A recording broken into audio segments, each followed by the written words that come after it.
to be really mature to be able to survive in the submarine fleet. It's really an elite force, and I felt like I wanted to be a part of that.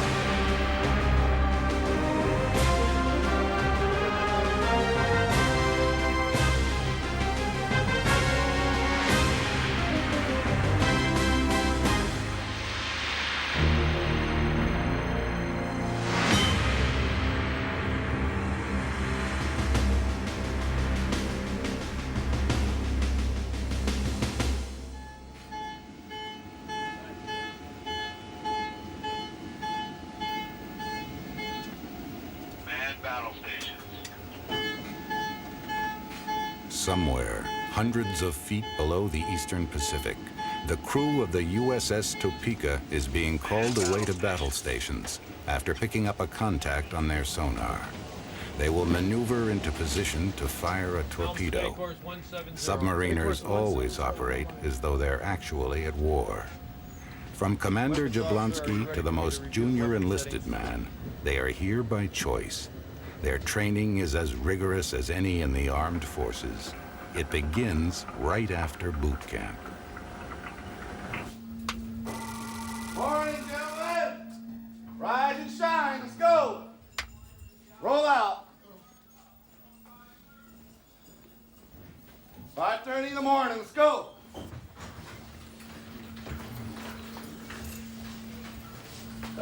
Wake Sleeping Beauty up down there. Everybody awake? Let's go. Wake your shipmates up. Aged between 17 and 25, these young men are beginning an intensive 6-week course. At the end of it, if they pass the weekly test, they could find themselves at the controls of a billion-dollar nuclear submarine. Mom, no hands. Look, Mom, no brains. Across the world, another submarine goes to action stations.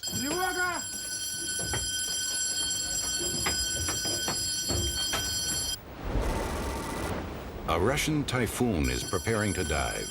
Taking the world's largest submarine beneath the water requires immense precision and teamwork. 20 years ago, Captain Zhigulyov started his training at the Dzerzhinsky College of Naval Engineering.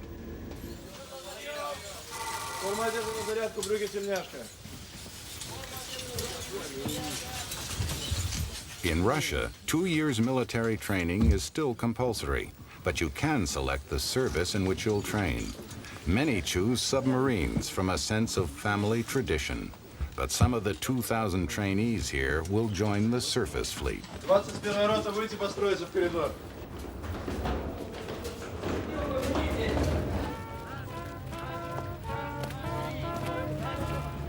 Russia has a proud naval tradition dating from the time of Peter the Great, who commissioned an experimental submarine in 1719. Here in St. Petersburg, he laid the foundation for what was to become the largest submarine force in the world. The school in which these cadets train is located in the old Admiralty, built by Peter nearly 300 years ago. In the course of the Cold War, nuclear submarines became one of the principal pillars of Soviet strategic doctrine. But the diesel electrics which fought their campaigns in both world wars still form a major part of their fleet. These museum pieces are not far removed from submarines on which some of these trainees will serve. While the U.S. force is religiously nuclear, its submarines designed to hunt for or hide from the Russians, Soviet interests have included confined waterways, more suited to the capabilities of diesel boats like this Foxtrot.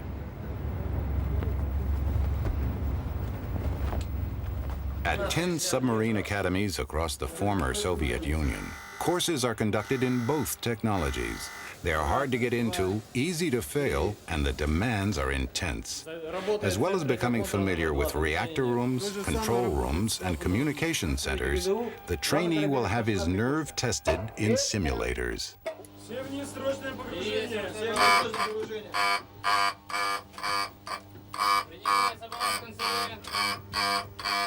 These students are practicing how to plunge their boat into a crash dive.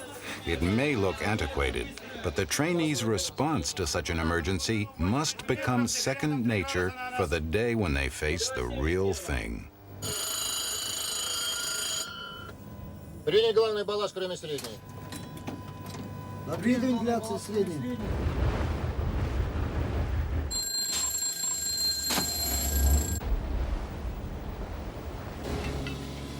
For the trainee, the principles of submerging and surfacing apply as much to the Foxtrot as to the 24,000-ton Typhoon. But there, the similarity ends.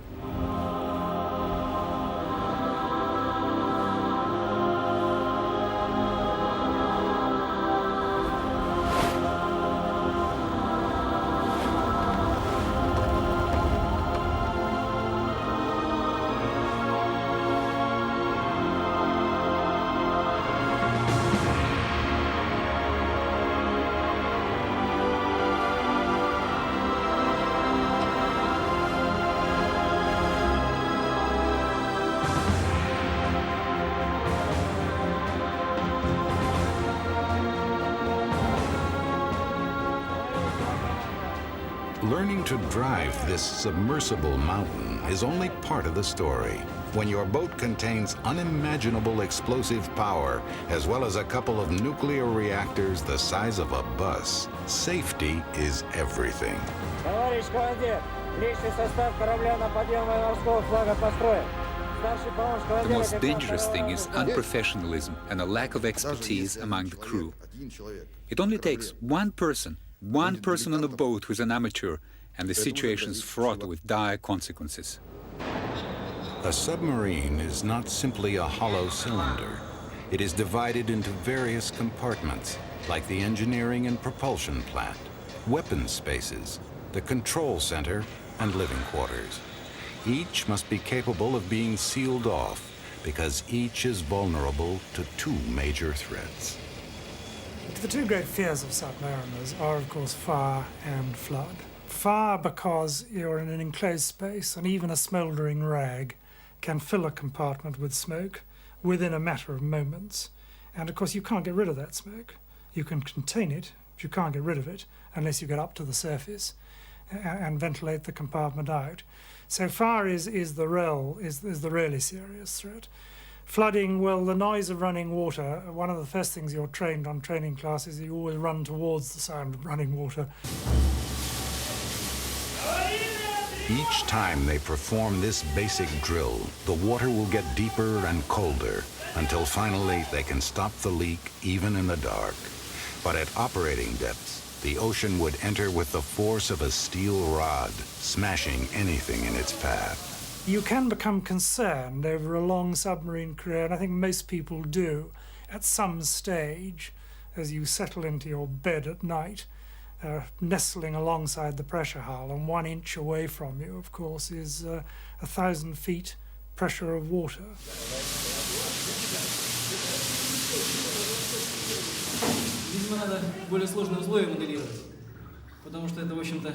Well, I think they need to set tougher conditions because the exercise is simple to perform. It's relevant only to shallow depths. You couldn't do this to save your ship at great depths. But the exercise is good for getting over that psychological barrier. It is mental training.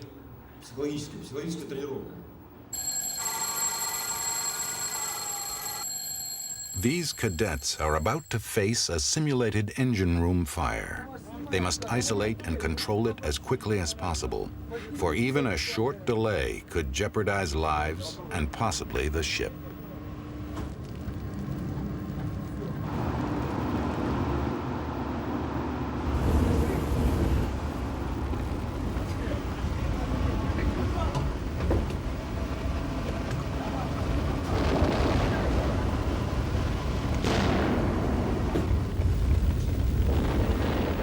It's a straightforward, almost routine exercise, but it holds particular relevance for the Russians.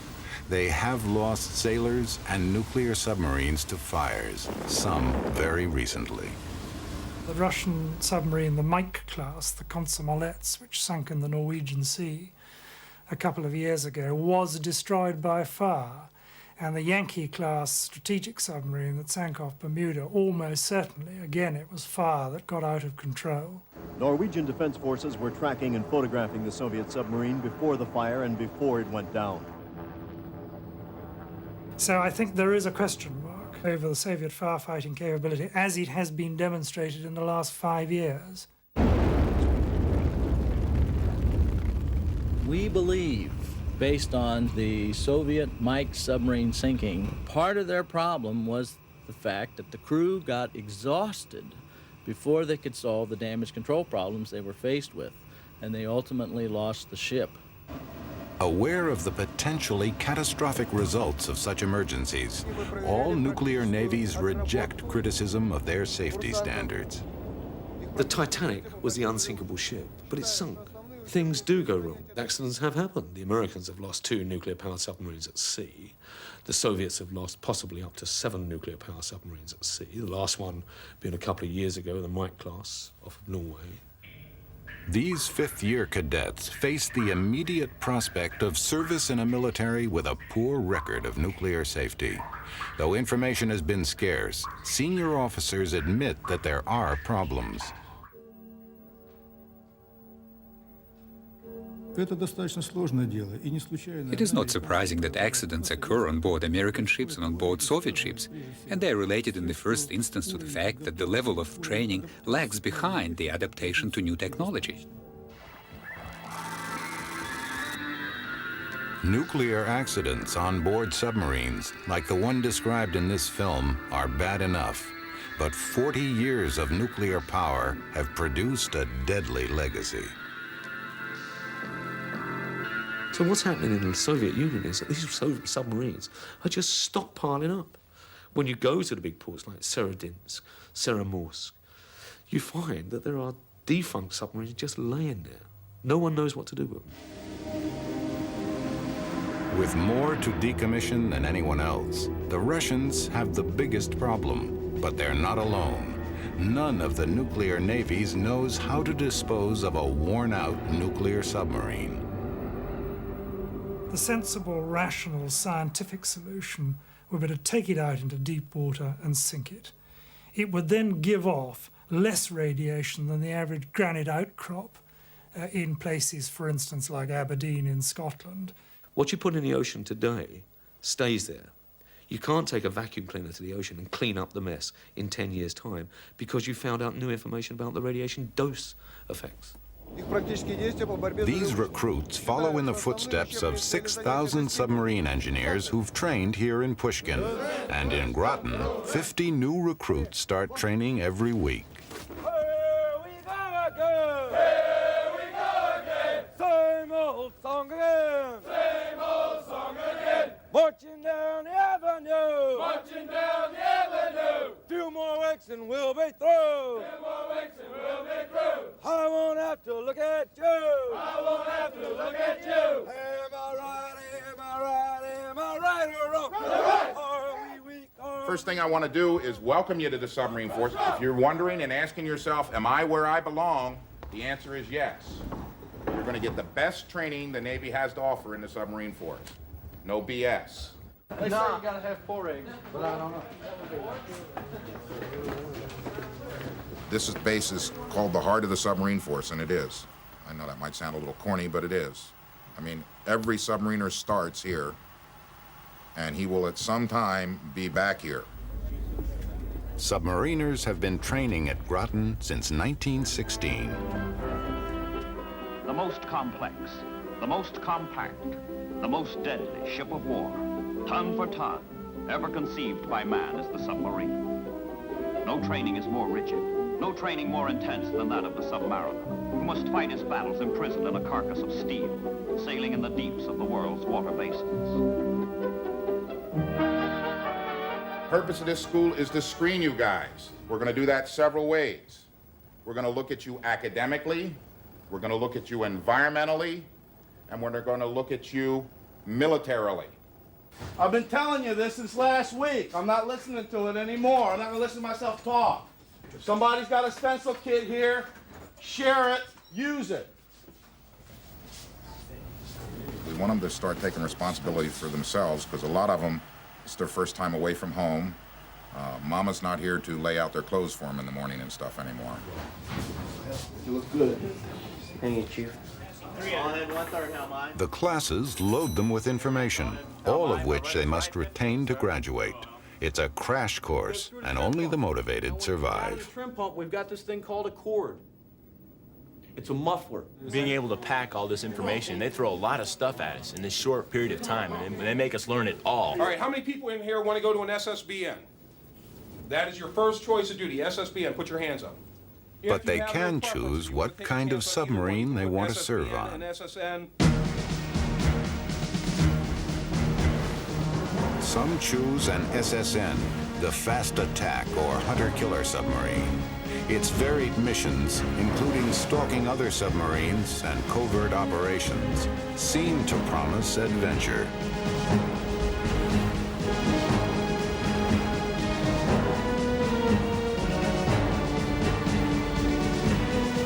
Others prefer the SSBN, the Strategic Ballistic Missile Submarine, the floating hotel with its regular routine of deterrent patrols. This class of submarine is almost constantly at sea, manned by alternating crews. Keep the watch. Emergency blow, emergency sir. Whichever submarine they choose, the trainees must learn to drive it, to turn thousands of tons around within 4 times its length, and to ascend and descend at a rate of several hundred feet per minute. They learn on a simulator they call Dive and Drive. I'm really nervous about this now. I've never done this before. I did it once, but... In real life, you watch out because sometimes you lose the indications. Sometimes you may only lose one of the indications. Make sure you call what it is. You need to let us know that there's a problem first. Yeah, talk. Let people know, get the word out, right? And every casualty, get the word out. Their stern planes are stuck or jammed on full dive or 25 dive, okay? What are you going to say? Stern planes jammed at 15-degree dive. Now, do you think they heard you back there? Did you guys hear that? What did you say? Didn't hear that. Stern planes jammed at 15-degree dive. Okay, that's a little better. Okay, manly and commanding, that's the key here. Your first couple times, you're very nervous, especially if you're the man in charge and stuff, but after a while, you get used to it. And that's how you survive, though. If you have a casualty, you need to be ready to handle it. And you're going to fight a casualty the way you train to fight a casualty. You're not going to do it correctly if you've never practiced. So, submarining is stressful. Do you understand the bubble? What is it showing you right now? This? What angle is the ship at? It's not a perfect trim. Oh, you got that right. What's the number? What degrees of dive do we have on right now, bubble on the ship? 5. No. First time I was doing it, I was trying to concentrate so much on actually maintaining control and things like that. And then midway through the training simulation, I just said, hey, might as well enjoy it now. This is the best it's going to get.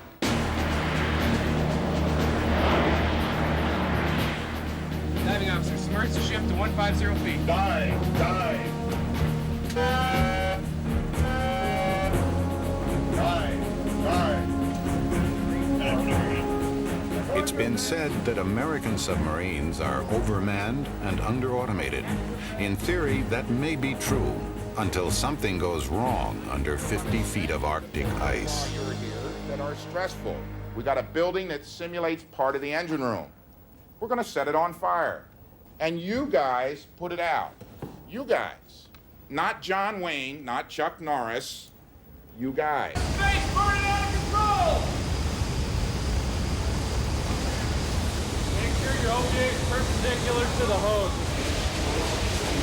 Bring your hand around, down and under. Put it on the outside of your shoulder. There you go. When something goes wrong, you need people who can figure it out very quickly, take the appropriate action, and maybe combat the casualty for long periods of time. Okay, go to count of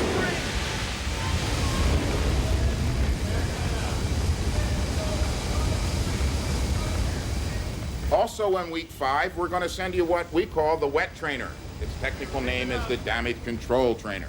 We just call it the wet trainer because you're going to get wet. Obviously, this It simulates part of the engine room on a submarine. Lower level this time, not upper level. It's facing forward. It's full of pipes, valves, pumps, motors. The instructor, he has it nice. He sits in a little glass booth. He stays nice and dry. He flips switches, and all the water in the world starts coming into that trainer. You all heard the horror stories about the flange. It's located, it's got a 3/4 inch gap in between the two faces. It's a metal-to-metal surface. Your job is to actually tighten up the bolts, bringing the two surfaces together. If you were on a submarine and there's no switch thrown then, but the water starts coming in, it is all the water in the world. It's the ocean. 1,200 gallons per minute. It's the largest leak that you'll be facing in here. You guys don't stop it, it gets deep. If you're a short guy, you're going to be real interested in getting it stopped quicker than the tall guys will.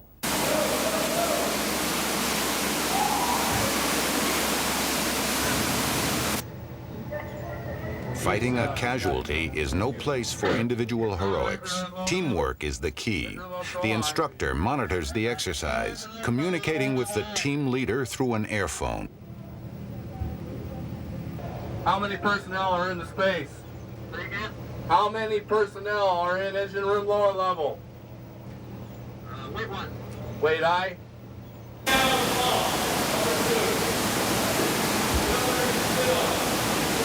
Where are you going? Get out of there. There's one guy up there on this side standing holding the right. You, that's Go up there. These men might be enjoying this spectacle now, but it's their turn next. Oh my God. The pressure is relentlessly increased. Go ahead and give me the ASW discharge flange. Which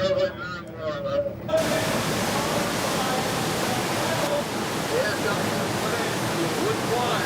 What's the system? Suction or discharge?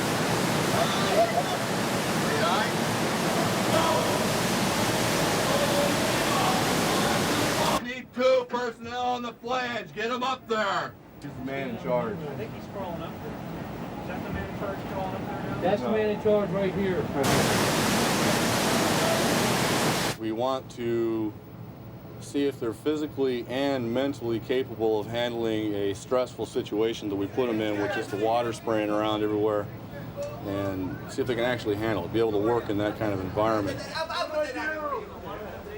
If they have a problem working in the water, well then we need to know about it, because if they go onto a submarine and they get faced with this situation, it could be detrimental to themselves and personnel around them. These exercises test psychological suitability more than practical skills. They will come later.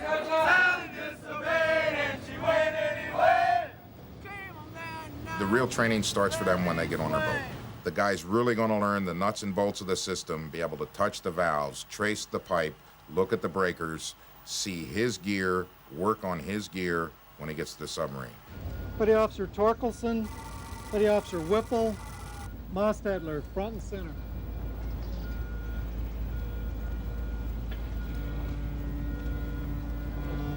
And salute. Ready, 2. All of these men have achieved the award about to be presented to their shipmates, their dolphins. Silver for the enlisted men and gold for the officers. They're like a pilot's wings and just as hard to earn. To qualify, the raw submariner must learn every major system on board, be able to describe how it works, draw it, and recite its specifications. All this on a boat with 7 million parts. It marks the coming of age of a submariner and the end of a tough first year on board.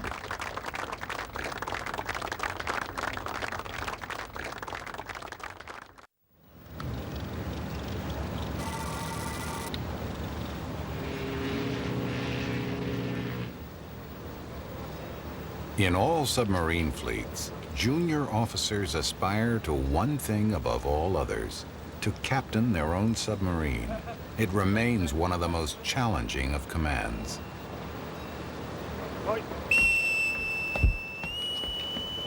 If there's one thing that we've learned, and I think that the United States Navy has learned as well, a submarine commanding officer cannot have a rule book. Okay, sure, there are some things which he can't do and some things which he must do, but he can't have a rule book. There is no set tactic or set thing to do in such and such a circumstance. He must use his own initiative and adapt very quickly in split seconds to what's happening. At first, the Royal Navy did not believe it necessary to train its submarine captains. A good eye for shooting partridge was considered qualification enough.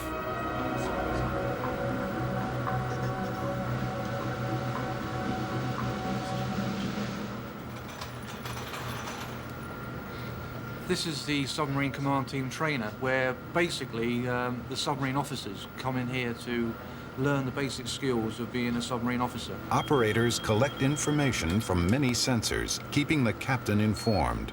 Piecing the picture together enables him to make the tactical decisions in fighting the submarine. Very similar to a medieval knight on a hill. The captain can sit there, he can look over the top of these young men, and they will get all that information and, like a jigsaw, put all the bits in. But for a true sense of the pressure involved, there's nothing like the real thing. 30 miles outside Glasgow, a Royal Naval frigate is charging straight towards a Royal Naval submarine.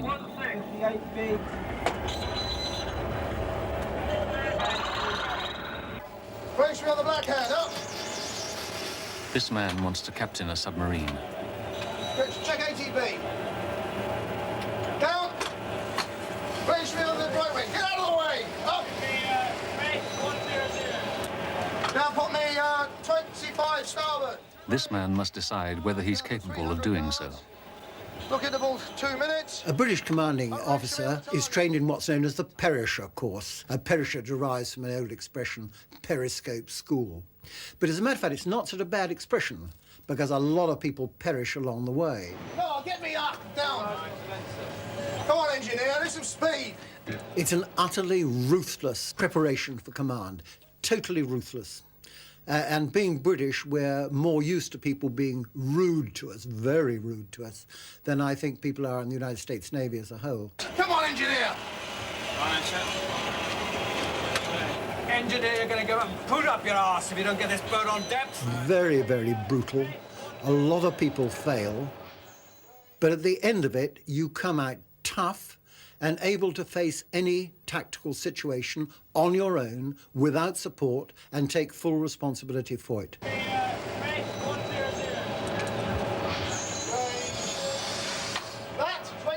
I'm not saying that's not true of United States naval officers as well, but it's my opinion that they were more inclined, certainly in the early days of nuclear power, to look back aft at that big kettle boiling up back there than they were to look forward to their torpedo tubes and the enemy ahead. Submarine captains can polish their skills in the calmer atmosphere of the attack teacher. Computer scenarios simulate potential do-or-die situations. Deck, take her deep. Knock me alpha clear to the right. Come on, head 2/3. Head 2/3, Sean. Sounding 150 fathoms below the keel. Check the chart. No, right 10 degrees rudder. Listen up in the fire control party. Just received flash traffic due to the deteriorating political situation in the Orange Republic and their perception of our disarmament. The Orange Republic has launched attack against the United States. A hot war exists. We're open ocean. Received traffic indicating an Orange submarine is entering our area from the west. We've received orders to prosecute and attack any enemy forces in our area. Any questions? Carry on. The Navy has this idea and policy and tradition of true accountability, 100% accountability to the captain of a ship. He is responsible for the way the garbage is dumped all the way up to the way the torpedo is shot or the guns are shot. Annapolis is the premier officer training academy for the U.S. Navy. The courses are heavy in nuclear science, but some say too light in humanities and the art of war.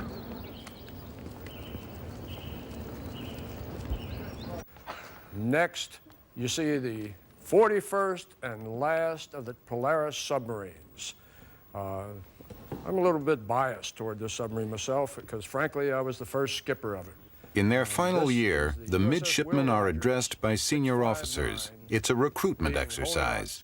Their example might inspire the fledgling officers to share their passion. Following that, in the motif of any place, any time, Here's a USS Archer Finch. Given some qualities that I would look for is first, you got to know your job. You got to know your stuff. You got to know your weapons. You got to know your ship. We have a very small bearing rate indicating that the contact is either distant or that we're on a lead, possible overlead line of sight. Range 10 to 12,000 yards. Carry on. Stand by to mark minute, 3-2. The good skippers I had when I was young allowed me to make torpedo approaches, to make landings when only skippers were making landings, and when you're going in with a current either against you or with you, and you've got to kind of shoot the thing on the fly. Well, sometimes you hit the pier pretty hard. Sometimes the pier almost goes over. Some people have hit their own automobile at the head of the pier. But these are things that really give you great confidence when you're the person doing it. Helm, steady course, 345. Steady course 345, how mine? We close 2,000 yards. Aye. Mark 256.6. Copy 1. Under the captain's eye, the team maneuvers into the best position to fire. Here's the best solution from prime mate. There are certain things that you have to be vitally interested in and involved in, and one of them is safe navigation of the ship. You must not run aground. The other one is safe navigation pertains to hitting another ship. You will not have a collision. Either one of those can ruin your whole day, not to mention a career. As well as technical training, there are other vital qualities, less tangible, but still essential for successful command. The attributes of leadership that I think are essential combine management competence with enough charisma that one can inspire people to follow. The responsibility of commanding a submarine is rather unique, best described in short terms as run silent, run deep. One is totally alone, far less subject to the kind of minute-by-minute guidance that a surface commander is likely to be in a task force, particularly when one commands a ballistic missile submarine with the awesome responsibility of not only ensuring that there is never an accident or never an accidental launch, but that the machine is in instant readiness to fire when directed, requires a tremendous attention to detail, a tremendous sense of teamsmanship. Get on my back. Lie flat on me. Put your feet on my feet. Don't kiss me on the ear. Even at 70 years of age, you can still have the right stuff. All right, you ready? Yes, sir. Okay. There are some old adages that some people print up and put around, like know your stuff, be a man, take care of your men. And that's not too bad. I mean, you've got to take care of your crew, you got to know your crew, you got to be human, and you got to be able to laugh at your mistakes, because you're going to make them. All your people are going to make them, and you may make the most colossal ones. So if you've been smiling at them, maybe you can laugh at yourself a little bit. Yeah, man. Just for the class of 92. No, you're out.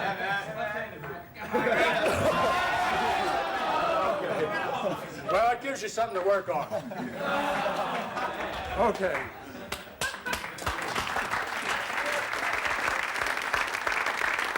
So you got firing solution? I have firing solution. Very well. Firing point procedures, Sierra 2, Tube 3, single fire ad cap. The climax of the hunt, but the atmosphere in the control center remains low-key and disciplined. Solution's ready. Solution ready. Shoot on generated bearing. Set. Stand by. Fire. Torpedo course 132. Runs enabled. 6,000 yards. Just pick up 06 unit running. Very well, running normally. Shot looks good. 2,000 yards to torpedo enabled. Bearing 125, range 900 yards. Target is going 110, speed 10 knots. 125.1. Terminal homing. Loud explosion on the bearing of Sierra 1. Got our quarry. We'll open datum and look out for any companions. Oh, this was a very successful attack. We acquired the contact. The target did not counter-detect us. We controlled the tactical situation throughout. We attained an optimum firing position where we could attack him with impunity. We were at the perfect weapons range, perfect solution. We probably wasted too much time making the solution too good. The torpedo functioned properly, acquired the contact when it should have, and exploded. We're just waiting for the breaking up noises.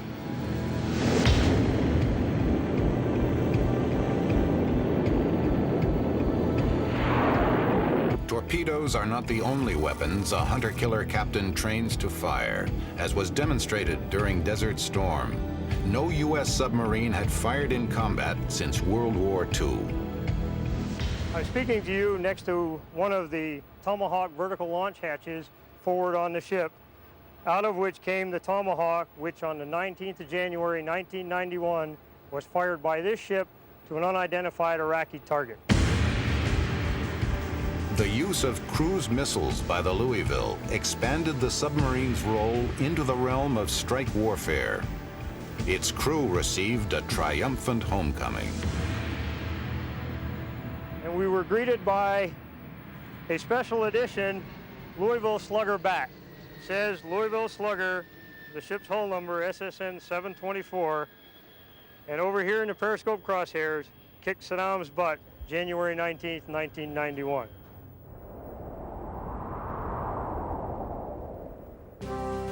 The prime responsibility of command is the nuclear reactor, according to its high priest, Admiral Rickover. But a submarine's purpose involves more than just intimate knowledge of its propulsion. Admiral Rickover made a big point of you can't get there if the power plant doesn't get you there, and that's right. But the name of the game is being able to fight a war, to win a battle.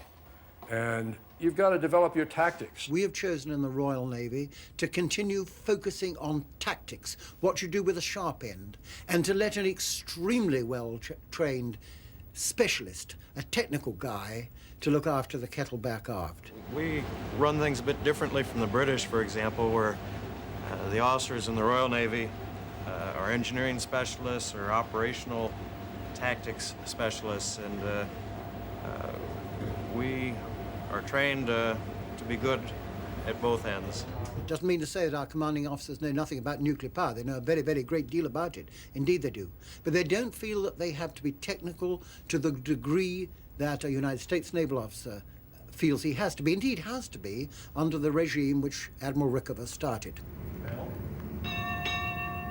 If you're on your way to a nuclear engineering exam, tradition claims this will bring you luck. Such is the Admiral's legacy.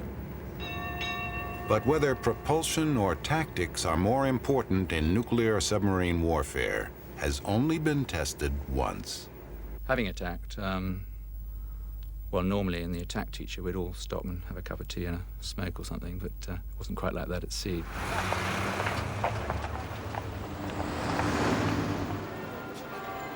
The only submarine commander to have sunk a warship with a nuclear submarine is this man.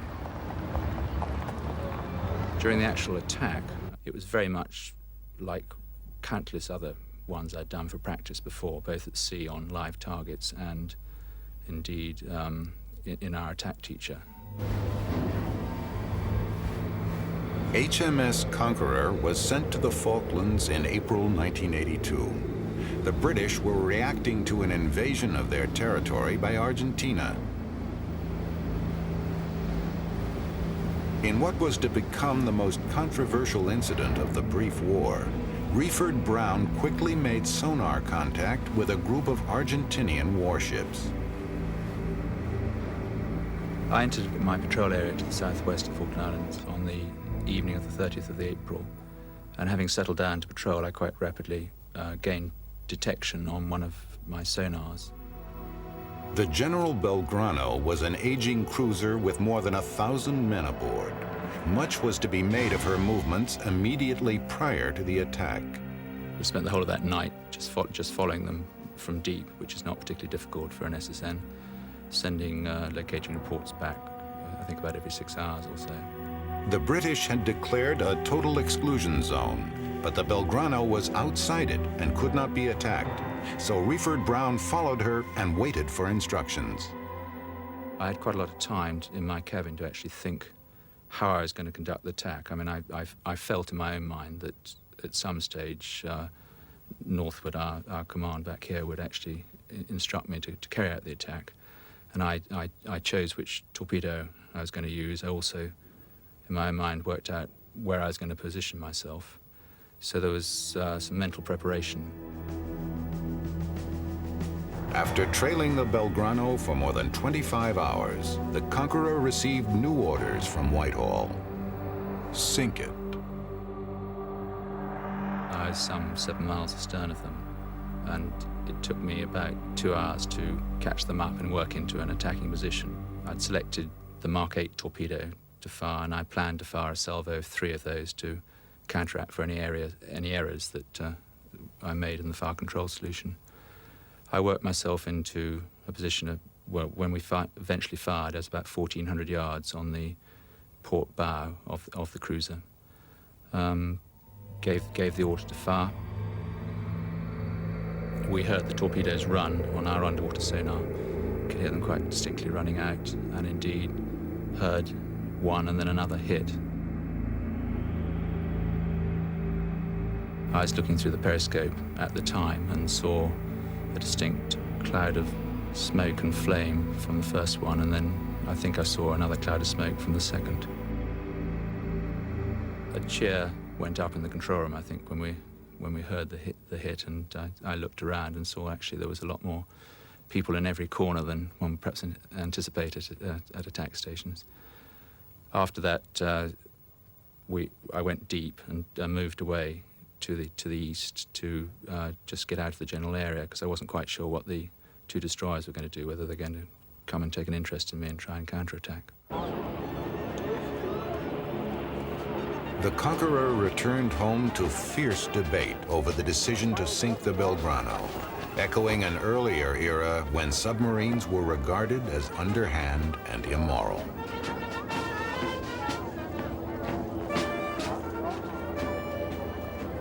She was a threat to the task force. She'd been steaming towards them, and I'd been watching her for a few hours beforehand, and under direct orders, I went in and attacked her. I think by doing so, although there was obviously loss of life on her, which I regret, I certainly saved considerable loss of life from the British task force. I was obviously aware that I'd actually killed, I don't know how many, and didn't know for a long time, but quite a few people, so there was a certain sense of concern that had happened. Nevertheless, as far as I was concerned, as far as the ship's company was concerned, we were at war.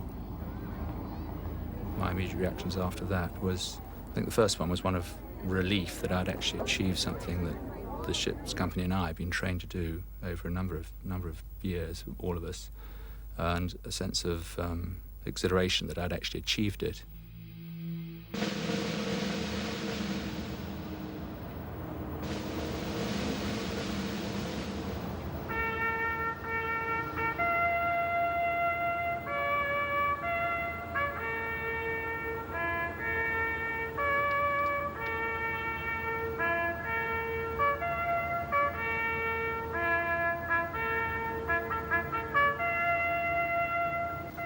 Once upon a time, to be in submarines marked you as inferior, an undersea pirate.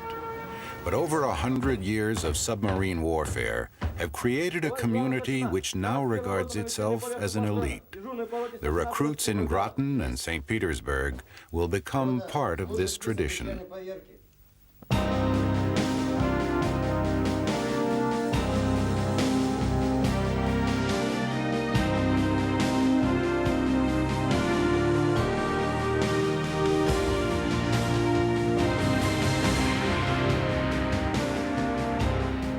Inherited from our submariners, specifically our World War II submariners, a mindset, a way of life, a commitment that is unmatched anywhere in the world.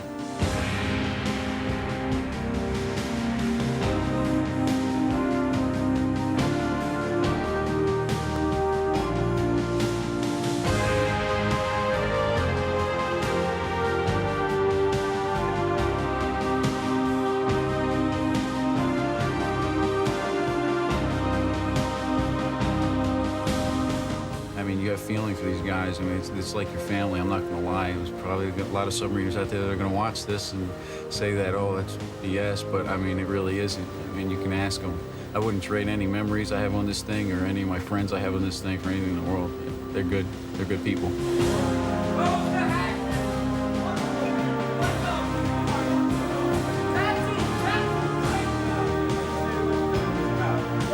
In an era where the enemy is no longer as clearly defined, and where moves toward disarmament will continue to reduce the submarine's importance, their prohibitive cost is becoming harder to justify.